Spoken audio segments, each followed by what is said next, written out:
There are people on the internet who will stand on very firm ground saying that they know that XYZ puts you into labor. Today, we're going to dive in some of the myths and legends of if these things will actually put you into labor. And yes, there are studies on a lot of these different things. So let's jump into those because so many of us are out there believing, like, they make me second guess. They're like, no, it does, especially you, raspberry leaf tea. We're going to jump into the different studies so we really know. And as a reminder, when you're doing a study with this, you need to prepare people that have pretty much the same due date, or you're comparing people compared to their due date.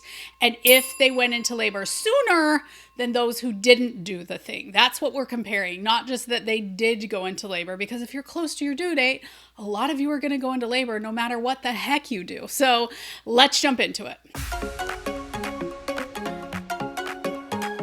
As a note, I have posts on a lot of these different ones with the studies linked, so I'll link all of those posts down below, but if you want more information on one, check that out for sure. Now, the first one that everyone loves to stand on firm ground on is sex. Now, who doesn't love to stand on firm ground with sex? I hope this video doesn't get banned, but sex has actually not been shown to put you into labor. And if you look at the studies, they've done them in multiple different ways, right? Ones where they make a hormone deposit, if you know what I mean, at the end of it, and ones where they don't, like the man wears a condom and so nothing gets in there.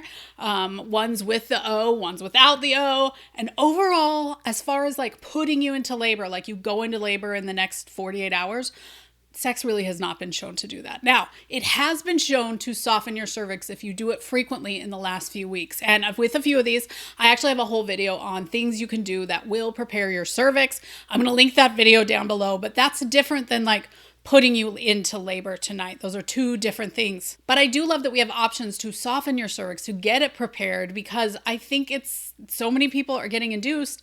And when you get induced, if your cervix isn't ready at all, it can really be problematic. So I love those things. I'm saying I'm here to do all of those different things with the okay of your provider. But will it put you into labor like tonight? Probably not. However, all of the things I'm mentioning on here in general are fairly safe. So if you want to give it a try, totally did it myself, you give it a whirl, see if it works for you. But if you're absolutely hating it, it may actually shut off your oxytocin makers. I have a whole video on what increases oxytocin. I'll link that one down below. But you know, if you're hating something, it's going to turn off the oxytocin because you're no longer feeling safe and supported. And oxytocin wants to be there when you're feeling safe and loved. The next one is pumping. Now, we know that pumping makes you contract. In the hospital, we do something called a contraction stress test, where we either give you a small amount of Pitocin in an IV, or we ask you to rub your nipples, and people contract. Now, there is a big difference between contracting and labor, because there's a lot of different things that we will do that makes ourselves contract. If you're late in your third trimester, I bet every time you have a big cough or you stand up, you might get a contraction after it, but it's not putting you into labor. And the same thing with pumping. Now, I will say I've had a lot of anecdotal evidence of people in early labor who use their breast pump, just put it on for a few minutes, and they seem to feel like it helped them get into active labor, you know, if you have that long-term prodromal labor. Also, pumping has been shown to soften your cervix in that video that I mentioned before. So again, check that one out. I'll link it down below. I will say in those studies, because they were in general done in places that, you know, maybe had electricity, weren't able to go to the hospital and just get induced, those women were using nipple stimulation for hours every day. So it's a little bit different than, you know, throwing a pump on for 10 minutes that we would probably do here in the United States. The next one, for all you haters out there, is raspberry leaf tea. Now, as a reminder, you're looking for raspberry leaf tea. So you're getting it from the plant, not the actual raspberry. However, there are no studies that show that raspberry leaf tea or like supplements made just of raspberry leaves that have been like dehydrated and crushed or whatever, it puts you into labor any sooner. Now, I have heard some people saying that it decreases your chance of postpartum hemorrhage and things like that. And I haven't looked into that, but there's so many people out there drinking raspberry tea thinking that is going to put them into labor. And if you love drinking raspberry leaf tea, keep doing it. I think that's a great ritual to have every day. Might help you feel more calm and might increase your oxytocin. but just know it's probably not going to put you into labor. The next one is curb walking. Now, curb walking is just like it sounds. I actually have a whole post on my website about it if you want to learn more. One foot is up on the curb, one foot is not on the curb, and you're just walking. Then you turn around, one foot, and you're not on the curb, and you're just walking that way. There are no studies on curb walking. I know you're going to be shocked on that one, but I think curb walking can be a great thing to do in early labor where you're really just trying to get that baby into their best position. But as far as putting you into labor, it seems really unlikely. But a friend of mine mentioned on my podcast once that she was like on an intensive phone call at the same time she was doing some curb walking around her neighborhood. And she did find that it put it into labor, which makes sense. She's ignoring it, which is a lot of times the best thing to put you into labor, I find. But curb walking, not a great thing. And again, if you're liking doing this, it's another thing to do with your walking. Totally do it, but don't overdo it at any point in time, because if you curb walk too long, it can definitely make your pelvis very angry, and nobody wants their pelvis to be angry. Okay, baby's legs up or head up? I don't know which one looks better. Tell me in the comments. As we're getting to this, the other one that I see frequently is jumping jacks. I actually have a whole video here on YouTube about if jumping jacks will put you into labor, but I think it's really important at this point in time to remind you that there is a big difference between pain and labor. If you do jumping jacks or jump on your trampoline or jump in general, your round ligaments are absolutely going to hate you. It's just not a natural thing to be doing this late in pregnancy, and your body is already trying to keep that big uterus inside your body. But will it put you into labor? Probably not. So if you're looking to just put yourself into pain, then that's something that you could consider.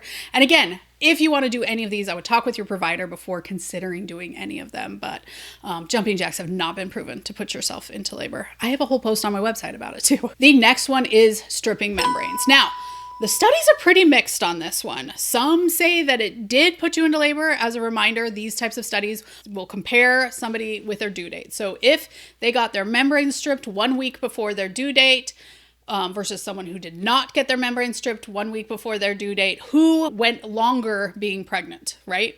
So they're 39 weeks pregnant. The people who got their membrane stripped made it to 40 weeks and 1 day, and the people who didn't get their membrane stripped made it to 40 weeks and 5 days. It might show that membrane stripping did something, right? Usually, if it's going to do something, it does it within 48 hours. However, there are studies on the other side that show that it absolutely does nothing. So, along with all of these different things, if you do not mind having your cervix checked, it's not a big deal to you, and you're already wanting to have your cervix checked at the office, asking them to strip your membranes after about 39 weeks of pregnancy, because a lot of providers won't strip them before then, it's not a big deal. Tell them, hey, I would love it if you strip my membranes. Or if they ask, say, sure.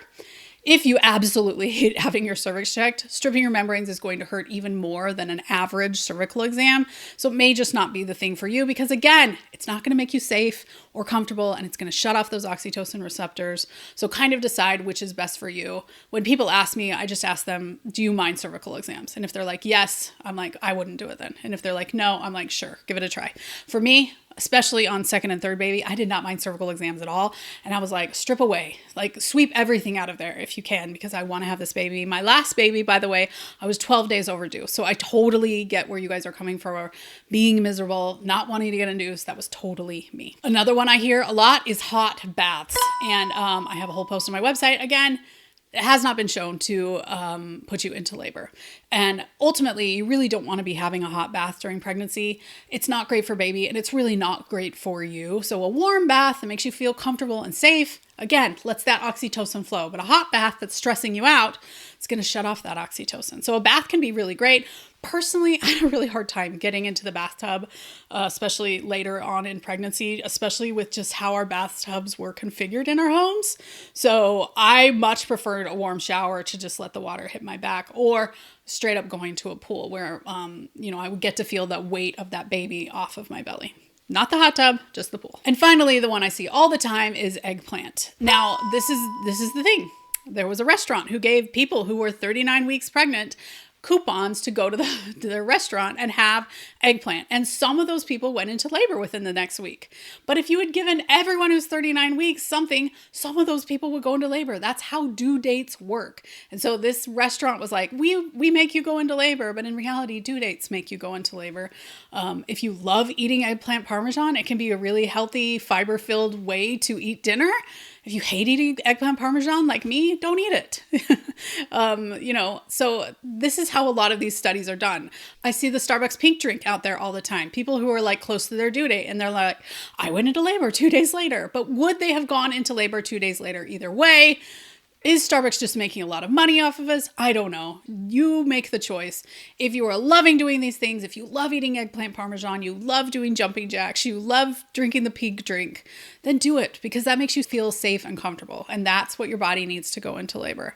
If you feel like the pink drink is a waste of money, you hate eggplant Parmesan, you think jumping jacks are a dumb idea and it will really hurt, then don't do those things, right? The problem is patience. Patience is the thing you need the most. And you can't buy it at any store. You definitely can't buy it at Starbucks. I feel like they rip my patience away every time I go in there. So patience, my friend. It's absolutely miserable and not fun. And mostly, I want you to know that it's not your fault that you're not going to labor. Some people are like, well, you didn't drink the pink drink. Guys, that's not what puts you into labor. I actually have a whole video on the 3 things that put people into labor. I'm going to link that one right there. I think you'll enjoy it because it's not up to you. It's up to 3 agreements that your body makes. And I think you'll really enjoy that video. So check it out. Thanks for joining us here at The Pregnancy Nurse, where we get you prepared, not scared, for your upcoming hospital birth.